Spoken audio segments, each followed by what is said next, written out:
एकदा श्रावण महिना चालू झाला की श्रावण महिन्यामध्ये आपले सणवार चालू होत असतात.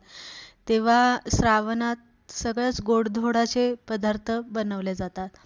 आज आपण अशीच एक गोड रेसिपी बघणार आहे, ती म्हणजे खुसखुशीत आणि एकदम बिस्किट खाल्ल्यासारखी वाटेल अशी गोड शंकरपाळी.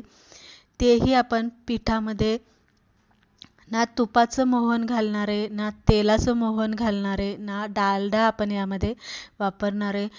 अशी एक सिक्रेट टिप मी तुम्हाला इथे दाखवणार आहे, जी आजपर्यंत कोणीही तुम्हाला सांगितली नसेल किंवा तशी शंकरपाळी तुम्ही केलीही नसेल. तुपाचा वापर करणार नाहीये, तेलाचा वापर करणार नाहीये, डालड्याचा वापर आपण इथे मोहन म्हणून या तिन्ही गोष्टींचा वापर आज आपण इथे करणार नाहीये. आणि इतकी खुसखुशीत लेर सुटलेली आणि एकदम बिस्किटासारखी ही शंकरपाळी तयार होणार आहे. आता ती कशी बनवायची हे बघूया.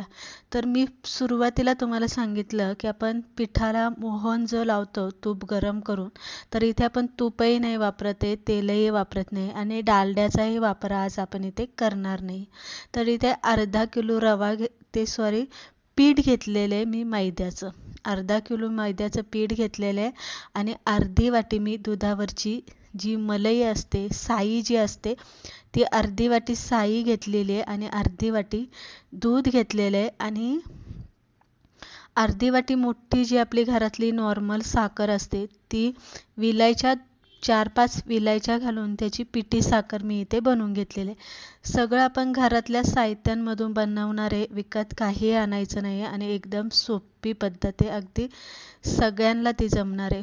आता सगळ्यात पहिलं काय करायचं आहे, कढई मी घेतलेली आहे, एक भांडं घेतलेलं आहे आणि दुसरी गोष्ट म्हणजे भांड्यांचाही पसारा अजिबात निघणार नाही आहे बरं का. काय करायचं आहे, ही दूध आणि ही दुधावरची जी साई आहे, मलई, ती याच्यामध्ये घालायची आणि ती फोडून घ्यायची इथे आपल्याला आणि नंतर ना त्यामध्ये आपल्याला पिठी साखर घालायची आहे. आता गोड शंकरपाळी म्हटलं की ती गोडच असते, पण जर पिठापेक्षाही जास्त प्रमाणात पिठी साखर घातली तर ती खुसखुशीत न होता शंकरपाळी अशी जरासा कडक होते, हे लक्षात ठेवा. म्हणून साखरेचं प्रमाण नेहमी आपल्याला यामध्ये जपून घालायचं. आता अगदीच तुम्हाला जर ती कमी गोड पाहिजे नसेल तर थोडीशी तुम्ही पिठी साखर यामध्ये कमी केली तरी चालेल. आता पिठी साखर घालून घेतली, व्यवस्थित हलवून घ्यायचं आहे आणि हे आपल्याला गरम करून घ्यायचं आहे. जोपर्यंत हलकीशी उकळी फुटत नाही तोपर्यंत. एक हलकीशी उकळी याला काढून घ्यायची आहे. व्यवस्थित परत एकदा चमच्याने चांगलं आपल्याला मिक्स करून घ्यायचं आहे आणि हे आपल्याला थोडंसं थंड होऊन द्यायचं आहे. आता इथे बघू शकताय, थंड झाल्याच्या नंतर मी काय केलेलं आहे, हलकंसं थंड होऊन द्यायचं आहे. पूर्णही आपल्याला गार किंवा थंड करून घ्यायचं नाही. हे सगळं मिश्रण परत एकदा मिक्सरच्या भांड्यामध्ये घालायचं आणि मिक्सरला थोडंसं आपल्याला अगदी 2-3 सेकंद आपल्याला हे फिरून घ्यायचं आणि नंतर हे आपल्याला परत एकदा ह्याच भांड्यामध्ये घालायचं आणि वरनं जो मैदा आहे तो मैदा चाळून यामध्ये घालून घ्यायचा आणि व्यवस्थित मिक्स करायचं. आता थोडासा मैदा मी शिल्लक ठेवला होता, तो यामध्ये घालून परत एकदा घट्टसर असं हे पीठ आपल्याला इथे मळून घ्यायचं आहे. जास्तही जोर लावून मळायचं नाही आहे किंवा एकदम सॉफ्ट करायचं आहे असंही आपल्याला हे पीठ मळायचं नाही आहे. तर आपल्याला हे जरासं असं त्याला चिरा पिठाला राहतील असं आपल्याला हे पीठ इथे मळून घ्यायचं आहे. आता मळून घेतलं की लगेच मी करायला घेणार आहे. आता हे ठेवायचंही नाही, लगेच डायरेक्ट आपल्याला हे करायला घ्यायचं आहे. तेल मी गरम करायला ठेवलेलं आहे.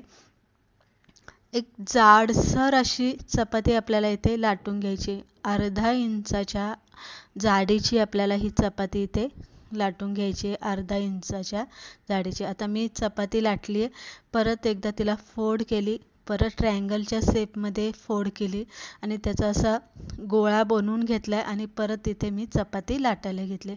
असं केल्यामुळे काय होतं, शंकरपाळीला लेयर्स येतात सगळ्यात महत्त्वाचं आणि शंकरपाळी खुसखुशीत होते आणि शंकरपाळी चपाती असे आपण लेयर्स फोल्ड करून केल्यामुळे आतमध्ये एक पोकळ जागा राहते, जेणेकरून शंकरपाळी आपली खुसखुशीत होते. आता अर्धा इंचाच्या जाडीची चपाती इथे मी लाटून घेतलेली आहे. आता पिझ्झा कटर घेतलेला आहे आणि पिझ्झा कटरने आपल्याला चौकोनी आकारामध्ये छोट्या छोट्या साईजच्या आपल्याला ह्या शंकरपाळ्या कट करून घ्यायच्या.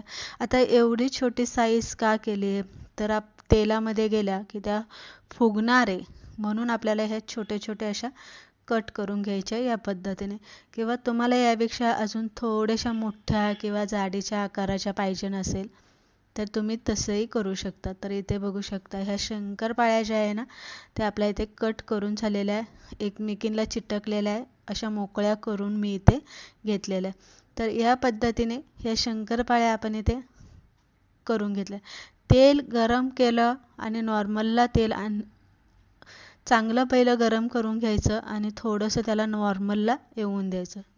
गॅस मात्र इथे बारीकच ठेवायचा आहे आणि मग ह्या शंकरपाळ्या आपल्याला तेलामध्ये घालायच्या. तेलात जेवढ्या बसतील तेवढ्या घालायच्या, थोड्याशा जास्त झाल्या तरी चालतात.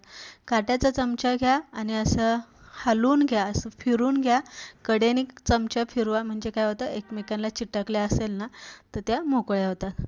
थोड्याशा तळल्या गेल्या की मग थोड्याशा अशा चमच्याने खालीवर करून घ्या आणि मग मात्र याला आपल्याला धक्का लावायचा नाही. जर तुम्ही सारख्या हलवत राहिल्या ना तर 100% मग त्या फुटणार, त्यांचा गाळ होतो, कारण त्या खूप लवचिक, पीठ खूप लवचिक होतं. आणि त्यानंतरनं थोडा थोडा असा कलर चढत आला की मग अशा थोड्याशा हलवत राहायच्या. सोनेरी कलर आला, खुसखुशीत तुम्हाला वाटल्या, तेलाचा ताव कमी झाला की मग यातनं शंकरपाळी आपल्याला काढून घ्यायची. पण शंकरपाळी तेलातनं बाहेर काढताना सगळ्यात पहिलं 1 मिनिटभर अगोदरच गॅस मोठा करायचा, म्हणजे तेलाला एक चांगला ताव येतो आणि शंकरपाळीमध्ये जे तेल मुरलेलं असतं गार झालेलं ते सोडायला सुरुवात करतं. म्हणजे काय होतं मग तळणीचा कोणता पदार्थ असेल ना तो जास्त तेलकट होत नाही. तर इथे आपण पहिला घाणा काढून घेतलेला, याच पद्धतीने आपण बाकीच्या राहिलेल्या ज्या पिठाच्या शंकरपाळ्या त्या इथे करून घेतलेल्या. तर एकदम खुसखुशीत झालेला आहे. कलरसुद्धा शंकरपाळीला इतका उत्तम आलेला आहे. आणि ही शंकरपाळी खाताना आपण जसं गुड्ड्याचं बिस्किट खातो ना त्या चवीची ही शंकरपाळी इथे लागलेली आहे. म्हणजे त्यामध्ये मलईसारखं एक टेक्स्चर लागलं, खव्यासारखी एक चव जाणवली आणि शंकरपाळीची चव तर नेहमीच आपल्याला ती आपण अशी बनवतो तेव्हा ती लागतच असते. तर आज आपण अशी खुसखुशीत कमी तेलकट शंकरपाळी इथे बनवून घेतलेली, तेही पिठाला कोणतंच मोहन लावलेलं नाही आहे, चोळलेलं नाही आहे. तेलाचं, तुपाचं किंवा डालड्याचा मोहन म्हणून वापर न करता सुद्धा खुसखुशीत झालेले. घरात कोणते साहित्य नसेल तरी हे साहित्य 3 साहित्य असले तरी तुमची शंकरपाळी इथे बनवून तयार होते.